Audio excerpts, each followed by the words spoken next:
ఎన్నికల వేళ నామినేషన్ పత్రాలు కూడా వివాదాల్లో చిక్కుకుంటున్నాయి. మొన్నటికి మొన్న కేంద్ర మంత్రి స్మృతి ఇరానీ నామినేషన్ వివాదం భాజపా కాంగ్రెస్ నేతల మధ్య ట్వీట్ల యుద్ధానికి దారితీసింది. ఇప్పుడు రాహుల్ నామినేషన్ కూడా రెండు ప్రధాన పార్టీల మధ్య విమర్శలకు తావిస్తోంది. రాహుల్ గాంధీ పౌరసత్వం, విద్యా అర్హతల విషయంలో తేడాలు ఉన్నాయంటూ ఓ స్వతంత్ర అభ్యర్థి అభ్యంతరం లేవనెత్తారు. దీనిపై సమాధానమిచ్చేందుకు రాహుల్ గాంధీకి గడువు ఇచ్చిన ఎన్నికల అధికారులు నామినేషన్ పరిశీలనను నేటికి వాయిదా వేశారు. ఎన్నికల్లో పోటీ చేసే అభ్యర్థుల గురించి సమాచారం అందరికీ తెలియాలన్న ఉద్దేశంతో ఏర్పాటు చేసిన ప్రమాణపత్రాలు పార్టీల మధ్య వివాదాలకు దారితీస్తున్నాయి.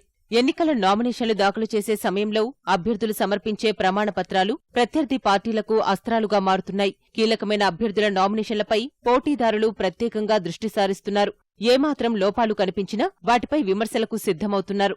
మొన్నటికి మొన్న కేంద్ర జౌళి శాఖ మంత్రి స్మృతి ఇరానీ అమేఠీలో నామినేషన్ దాఖలు చేసినప్పుడు సమర్పించిన ప్రమాణపత్రం ఆమె విద్యార్హతపై విమర్శలకు తావిచ్చింది. గత ఎన్నికల సమయంలో డిగ్రీ పొందినట్టు పేర్కొన్న స్మృతి తాజాగా నామినేషన్ సమర్పించిన సమయంలో డిగ్రీ పూర్తి చేయలేదన్న విషయాన్ని ప్రత్యేకంగా పేర్కొన్నారు. స్మృతి తన విద్యార్హత గురించి ఒక్కోసారి ఒక్కోలా ప్రస్తావించడంపై కాంగ్రెస్ నేతలు విమర్శలు చేశారు. దీనిపై స్పందించిన మంత్రి అరుణ్ జైట్లీ పీజీ డిగ్రీ లేకుండానే రాహుల్ ఎంఫిల్ పట్టా పొందారని ఆరోపించారు.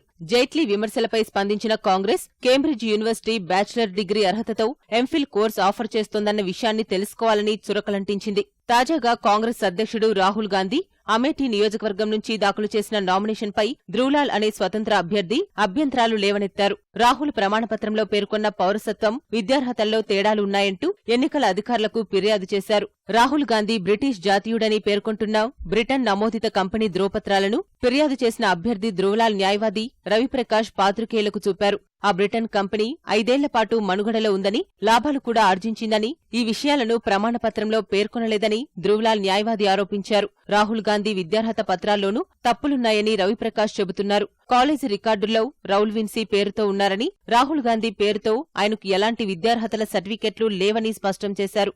రౌల్ విన్సీ, రాహుల్ గాంధీ ఒక్కరేనా, వేర్వేరా అని ఆయన ప్రశ్నించారు. ఒకవేళ కాకుంటే రాహుల్ గాంధీ ఒరిజినల్ సర్టిఫికెట్లు బయటపెట్టాలని డిమాండ్ చేశారు. ఈ అంశాలన్నీ పరిశీలించాలని రిటర్నింగ్ అధికారిని కోరినట్లు ధ్రువ్లాల్ న్యాయవాది తెలిపారు. ధ్రువ్లాల్ ఫిర్యాదు అందుకున్న ఎన్నికల అధికారులు రాహుల్ గాంధీని వివరణ కోరారు. బ్రిటన్ పౌరుడికి లోక్సభ ఎన్నికల్లో పోటీ చేసే అర్హత లేనందున రాహుల్ పౌరసత్వంపై వివరణ కావాలన్నారు.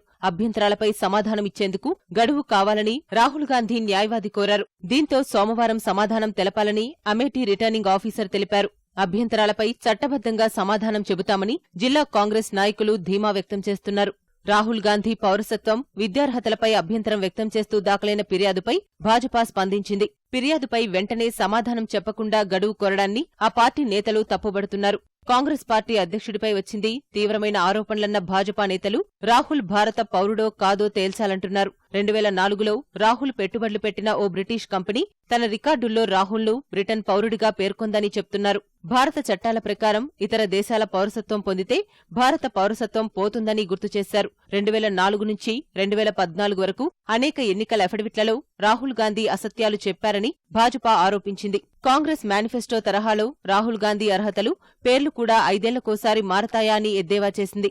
రాహుల్ నామినేషన్ పరిశీలనపై స్పందించిన సమాజ్వాదీ పార్టీ ఈ విషయం ఎన్నికల అధికారులకు వదిలేయాలని సూచించారు. देखिए, चुनाव आयोग अपनी प्रक्रिया से काम करता है और हम उस प्रक्रिया का स्वागत करते हैं, उसमें सम्मिलित होते हैं और चुनाव आयोग को स्वयं निर्णय करना है. अलग अलग उम्मीदवारों की स्क्रूटनी होती है और सवाल खड़े होते हैं. जैसे प्रधानमंत्री जी की जब स्क्रूटनी हुई तो सवाल खड़े हुए, उनकी शिक्षा को लेकर के सवाल खड़े हुए कि ऐसा कैसे हो गया कि जो संपत्ति अरुण जेटली जी अपने डॉक्यूमेंट्स में लिखते हैं वही संपत्ति प्रधानमंत्री जी भी अपने डॉक्यूमेंट्स में लिखते हैं. तो सवाल खड़े होते हैं. कई बार ये सवाल जनता के बीच में चर्चा का विषय बनते हैं और थोड़ी सी हल्की फुल्की राजनीति का भी विषय बनते हैं. तो मुझे लगता है कि इसमें कोई बड़ी बात नहीं है. గతంలో మోదీ విద్యార్హతల విషయం కూడా వివాదానికి దారితీసింది. 2014 సార్వత్రిక ఎన్నికల్లో ప్రధాని మోదీ తాను ఢిల్లీ వర్సిటీ నుంచి బీఏ, గుజరాత్ వర్సిటీ నుంచి ఎంఏ పట్టా పొందినట్లు అఫిడవిట్లో పేర్కొన్నారు. ఈ విషయంపై అనుమానాలు ఉన్నాయని, ఆర్టీఐ ద్వారా మోదీ పట్టా వివరాలు రాబట్టేందుకు ప్రయత్నించినా యూనివర్సిటీలు సహకరించడం లేదని కాంగ్రెస్ నేతలు పలుమార్లు ఆరోపించారు. ఎన్నికల నామినేషన్ను ఆమోదించాలా, తిరస్కరించాలా అన్న విషయంలో రిటర్నింగ్ అధికారిదే తుది నిర్ణయం. ఎన్నికల ప్రమాణపత్రంలో పేర్కొన్న అంశాల ఖచ్చితత్వాన్ని తనిఖీ చేయలేరని ఈసీ వర్గాలు చెబుతున్నాయి. అయితే ప్రమాణపత్రంలో అంశాలపై ఎవరికైనా అభ్యంతరాలుంటే కోర్టును ఆశ్రయించవచ్చని సూచిస్తున్నారు.